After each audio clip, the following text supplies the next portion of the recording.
A historic weekend of racing at the famous Indianapolis Motor Speedway wraps up with another chaotic Brickyard 400. There is a lot to talk about.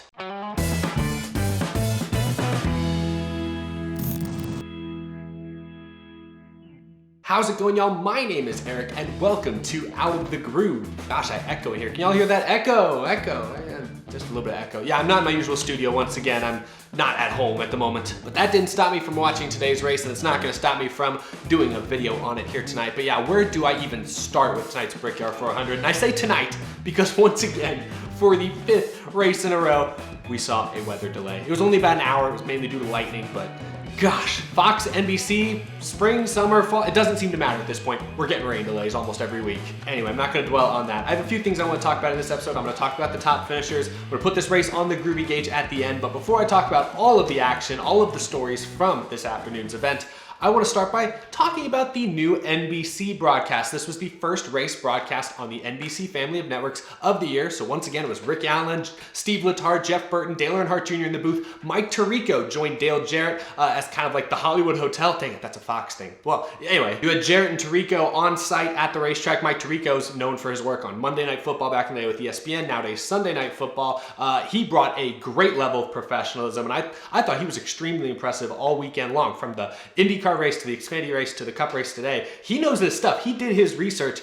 Big credit to Mike Tirico. He carried the pre-race today, especially during the weather delay. Dale Jarrett was great as always. The main four in the booth. Let me just say, you notice the difference between four guys in the booth, or in the virtual booth. In this case, they're actually calling the race from Charlotte. You can tell the difference between four guys and two, like Fox has had all year long with just Jeff Gordon and Mike Joy. I love Mike Joy. Mike Joy is great, but man, he can't do it all himself. He's not getting a lot of help from Jeff Gordon. With four guys in the booth here at NBC, sure, it gets a little crowded. Sometimes Letarte and Burton and Jr. kind of shout over each other at times, but I will say the pacing and the insight that this group of four are able to provide without sounding, condescending, like they're trying to teach us like we're first graders, they're fantastic. I thought the broadcast today, and really all weekend, despite a couple technical glitches here and there, was absolutely fantastic. So I'm excited to have NBC back. There's still a few things Fox does better. I like that Fox uses the side ticker most of the race that constantly shows the top 20. I like that Fox does that. NBC only does that occasionally.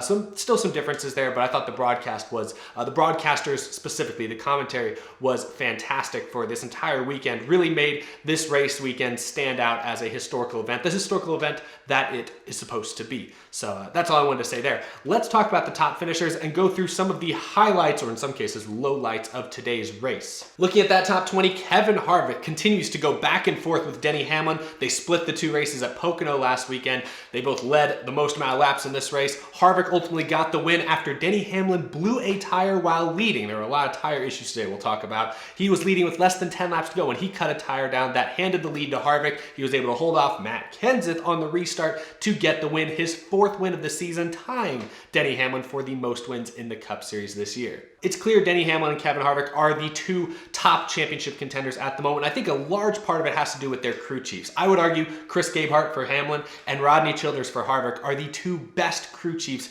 in the NASCAR Cup Series garage. That's my opinion there. Gabehart's only been on top of the 11 box for, since the beginning of last year, so for about a year and a half. And in roughly, I think 49 races, I'm doing math quick in my head, he's missed a few due to suspension. I think 49 races now, they have 10 wins together and almost won again today. That is a winning percentage of over 20%, which is very impressive in the Cup Series. That's an average of over 6 wins a season, which is pretty darn good. And that's ever since Chris Gabehart got on top of that 11 box. So credit to him. Obviously, Rodney Childers, he's been with Harvick since Harvick got to SHR and won a championship in 2014. We know how good the two of them work together, so no surprise that the 4 and the 11 cars are at the top of the leaderboard this season, especially given that some of their top competitors, I think of Martin Truex Jr., he's working with a brand new crew chief this year. He doesn't have Cole Pearn, who I would also consider a genius. He's not working with him this year, so that's one of their top competitors that's taken a noticeable dip in performance this season. I'm talking about Martin Truex Jr., so no surprise seeing Hamlin and Harvick dominate once again. But what I was a little surprised to see was Matt Kenseth getting his best finish of the season so far, ever since his top 10 at Darlington, the first race after the pandemic, his first race in a year and a half.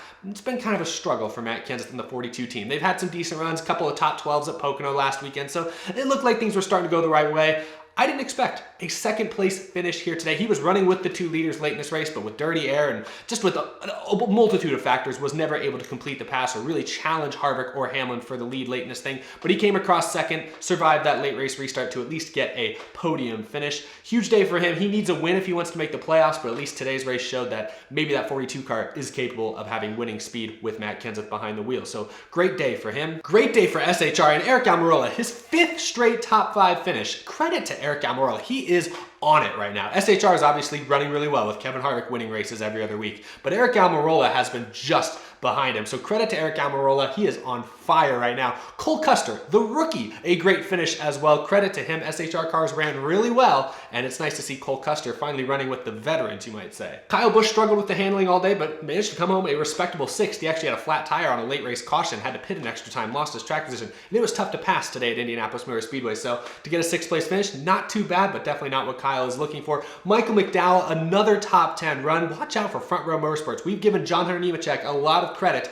but Michael McDowell, the often unspoken veteran driver of that team, is running really well as well. So keep an eye on that team going forward. This race ended with an overtime restart, so there's a few names up in the top 10 that I didn't know were going to be there. Tyler Reddick, a top 10. Bubba Wallace, a top 10. Very impressive. Christopher Bell ends up finishing 12th, but he had one of the best runs of all the rookies all day long. In fact, he was, for much of the later portion of this race, was the highest running rookie. So overall, as you can see, with several rookies there in the top 10, top 15, a great day for the young drivers at the Brickyard today. Worth noting, even though it was 2 of the oldest guys in the field running 1-2 at the end of this race. It's still a great day for the youth movement, for the rookies. Austin Dillon and Matt Benedetto, I want to shout the 2 of them out actually for the wrong reasons here. See, the 2 of them coming into this race are right there on the playoff bubble. Top 16 make the playoffs at the end of the 26th regular season race. We're now more than 16 races into the season, so with only 10 races left, every point starts to matter a little bit more. And Austin Dillon played the stage game excellently today. Finished top 5 in both stage 1 and stage 2 to get a great amount of extra points, helping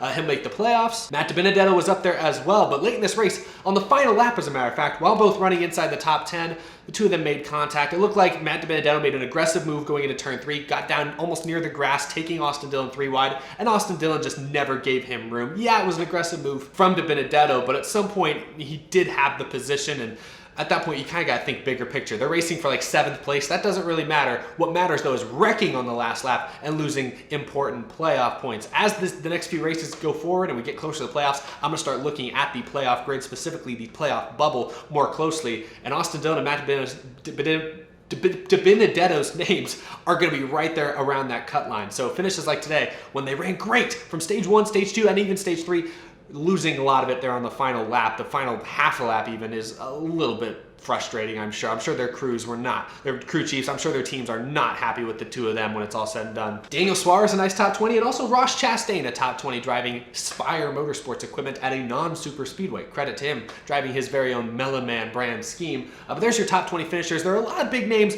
not featured there. Now, this race featured a few key moments that I want to hit on really quick as I kind of talk about the race in general. As is fairly common at Indianapolis Motor Speedway, tire wear came into play. Now, it didn't really affect lap times too much, but we saw many drivers for good teams blow tires and hit the wall at very difficult speeds. Eric Jones blew a right front, nailed the outside wall. He was able to walk away, but clearly had the air knocked out of him a little bit. Alex Bowman slammed the wall as well. Ryan Newman cut a tire. William Byron actually, I think, cut like a left front, or maybe it was a right front. He didn't go into the wall as hard, but Byron had a tire issue. I mentioned Denny Hamlin blowing a tire while leading. He hit the wall hard, looked a little shaken up afterwards, but all these drivers were okay, walked out under their own power. What's interesting about the Hamlin blown tire is that on the caution prior, Kevin Harvick's team actually radioed to their driver and told them that Hamlin's, I think it was his right front, had been kind of cording a little bit the previous run, so to keep the pressure on Hamlin, they knew that there's a possibility that 11 would blow a tire if he had to work the car too hard, and that's kind of exactly what happened, so it was pretty interesting to see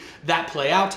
Needless to say, though, it was a difficult hit to watch for Denny Hamlin. So tires came into play, added a bit of randomness to this race. I like races where there's a lot of tire wear, but races like today where it felt like anyone could blow a tire at any point, there are a few drivers in the race that would report vibrations and then blow a tire, and that you at least could kind of see coming. Denny Hamlin's, he'd shown some wear on previous runs, so that one you could kind of see coming, but still, the randomness of it isn't always fun to watch. It just feels kind of frustrating more than anything. I'm not a Denny Hamlin fan necessarily, but I'm sure Denny Hamlin fans were frustrated watching their driver dominate the later stages of this race only to blow a tire seemingly out of nowhere with less than 10 to go. That had to be frustrating, but it certainly shook things up and created some dramatic moments in today's race, made today's race very unpredictable. And speaking of unpredictability, I should have probably led with this, but I have to talk about the incident during the first competition caution, the first portion of today's race on pit road. We saw the big one. Indianapolis Motor Speedway has an extremely narrow pit road. It has a wall on one side, so it's real tight, no runoff area whatsoever. And you saw drivers get stacked up during the first competition caution when the whole field almost was on pit road.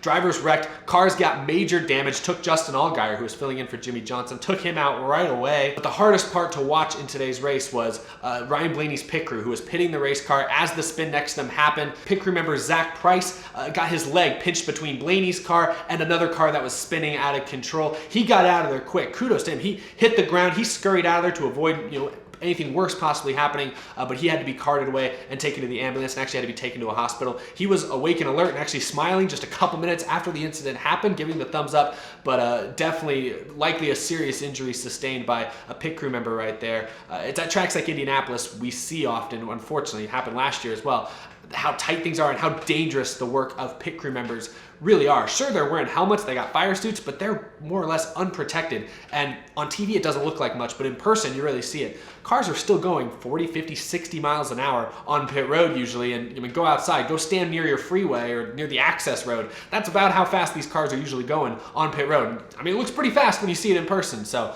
these pit crew members put themselves in harm's way every single week to do their job, and unfortunately, we have instances like today that kind of cast a light on that, but hopefully he is okay. Hopefully the injury is not too serious, but that was hard to watch and was the first big moment in today's race because that took out a lot of good race cars. Martin Truex had mechanical issues before that, but got damaged in that incident on pit road and really ended a lot of drivers' day. Not a great run for Justin Allgaier filling in for Jimmy Johnson. Nothing he really could do there. Today's race really had 2017 vibes. You remember the 2017 Brickyard 400? The 2016 Brickyard 400 was a snooze fest. Virtually nothing happened. So 2017 expectations were low.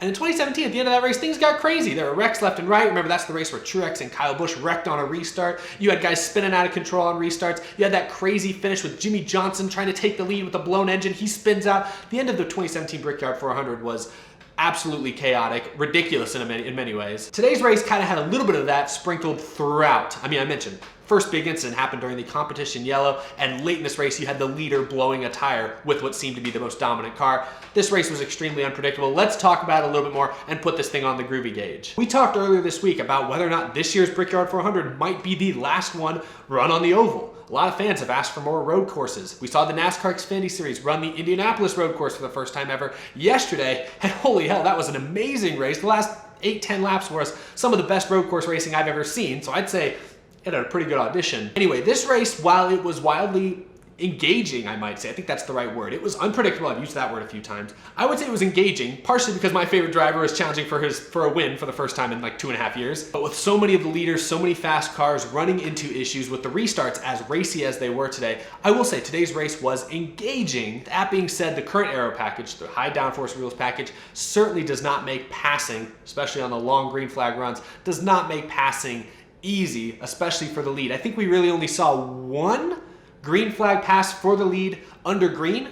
Pit strategy, of course, came into play, which often does at Indianapolis Motor Speedway, and that was interesting in and itself. But I like to see the drivers earn it a little bit more on the actual racetrack. And due to aero deficiencies, nobody could get within like 1 or 2 car lengths of each other, especially when things got strung out on a longer green flag run. So that takes away from this race for sure. That's always kind of been an issue at Indianapolis Motor Speedway. Drivers getting strung out, passing not being super frequent. But with this high downforce rules package, we saw it a little bit last year. It's obvious that the high downforce is not best suited for Indianapolis Motor Speedway. So that definitely took some away. But the unpredictability, the wild late race restarts, the shocking moments, overall this race was engaging. And I think that's important. Was it the best race of the weekend? No, probably not. That probably goes to the NASCAR Xfinity Series race yesterday, mainly due to that phenomenal four-way battle for the win in the final few laps. That was absolutely fantastic. But this race is a close second. It's a pretty close second. I thought today's race was very engaging. I think any new fan perhaps tuning in to watch the Brickyard 400 for the first time was likely interested by what they saw and was likely entertained by what they saw. So I'm going to give today's race a solid 75% on the groovy gauge. I'd say it was a good race. But I'd be curious to know what you guys thought of today's race. I'm sure scores are going to vary widely on this one due to the number of incidents and specifically the nature of those incidents. I'm sure scores will be all over the place. But let me know what you guys thought of this year's Brickyard 400. Perhaps the last one we'll see on the oval. I don't know. Anyway, that's all I've got for this episode. Sun is going down, as you guys can see. Another late race here, and the rain delay or the weather delay, the lightning delay, of course, added to it once again. But officially, we finished the Pocono and Indianapolis back-to-back week schedule. We got Kentucky this next week and then the Bristol All-Star race. Kentucky was great last year, so I actually have high expectations for this year's race. Gonna be fun.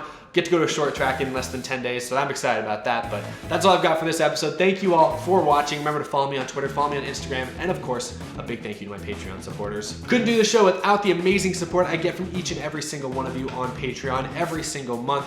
Your support really does mean the world to me and really helps keep this show uploading and posting regularly. I got plenty of episodes planned for later this week once I get back to my studio, so I really appreciate your support. Long day, long weekend, but a lot of interesting and exciting racing to be had over the last 48 hours. I think the first ever IndyCar NASCAR doubleheader was a success. It would have been much better had fans been allowed to attend.